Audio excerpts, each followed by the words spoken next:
देश में एक बार फिर उपराष्ट्रपति चुनाव की सरगर्मी शुरू हो चुकी है।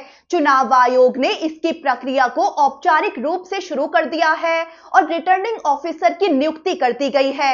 इसके साथ ही बीजेपी और एनडीए में अब नए उपराष्ट्रपति उम्मीदवार के चयन को लेकर चर्चाएं तेज हो गई हैं। वहीं विपक्ष की तरफ से भी संकेत मिल रहे हैं कि वो इस बार मुकाबले में पूरी तैयारी के साथ उतरने वाला है। आपको बता दें कि उपराष्ट्रपति का चुनाव कोई आम चुनाव नहीं होता।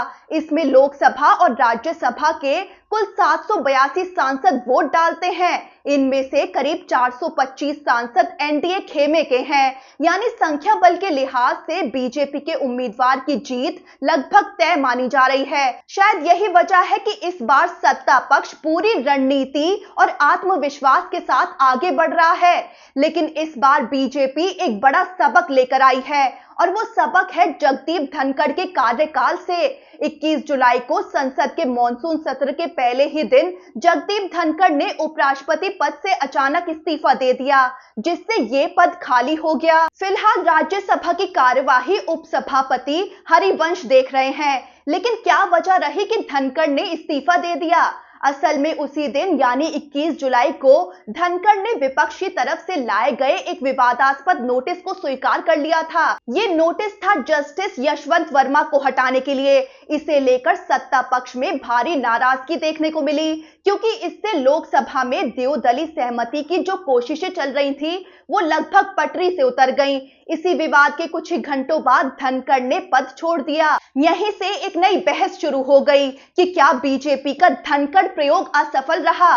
धनखड़ का राजनीतिक सफर काफी दिलचस्प रहा है। उन्होंने 1991 में जनता दल से राजनीति की शुरुआत की, फिर कांग्रेस से होते हुए आखिर में बीजेपी से जुड़ गए। हालांकि सक्रिय राजनीति में उनकी भूमिका सीमित ही रही। सुप्रीम कोर्ट में वरिष्ठ वकील के रूप में काम करते हुए उन्होंने बीजेपी का ध्यान खींचा और 2029 में उन्हें पश्चिम बंगाल का राज्यपाल बना दिया गया। बतौर राज्यपाल उनका कार्यकाल ममता बनर्जी सरकार के साथ तीखी टकराहटों की वजह से सुर्खियों में रहा और 2022 में उन्हें एनडीए की ओर से उपराष्ट्रपति पद का उम्मीदवार बना दिया गया। उपराष्ट्रपति बनने के बाद भी धनखड़ अपने मुखर और असामान्य कार्यशैली की वजह से लगातार चर्चा में बने रहे। लेकिन यही तेज तर्रार रवैया धीरे धीरे केंद्र सरकार के साथ उनके रिश्तों में खटास की वजह बन गया। अब बीजेपी के अंदर ये राय बनती दिख रही है कि इस बार कोई धनखड़ जैसा प्रयोग नहीं दोहराया जाएगा।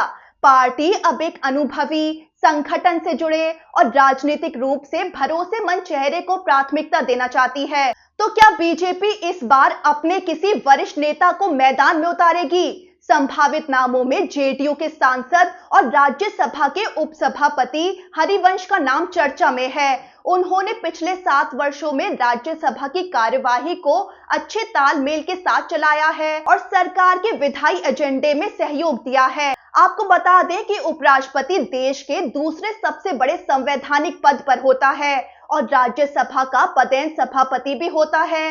इसलिए इस पद पर कोई संतुलित, अनुभवी और संयमित नेता होना जरूरी है। एक और दिलचस्प पहलू ये है कि अब तक बीजेपी की केंद्र सरकार ने अपने सहयोगी दलों को संवैधानिक पदों पर ज्यादा प्रतिनिधित्व नहीं दिया है। हाल ही में टीडीपी नेता गजपति राजू को राज्यपाल बनाना अपवाद के तौर पर देखा जा रहा है। ऐसे में कुछ जानकारों का मानना है कि इस बार उपराष्ट्रपति पद के जरिए एनडीए किसी सहयोगी दल को प्रतिनिधित्व दे सकता है। बीजेपी के कई वरिष्ठ नेताओं का कहना है कि जब तक पार्टी के अंदर औपचारिक चर्चा शुरू नहीं होती, तब तक किसी भी नाम पर अटकलें लगाना जल्दबाजी होगी। लेकिन इतना तय है कि धनखड़ के अनुभव से पार्टी ने बहुत कुछ सीखा है, जो आने वाले फैसलों को जरूर प्रभावित करेगा।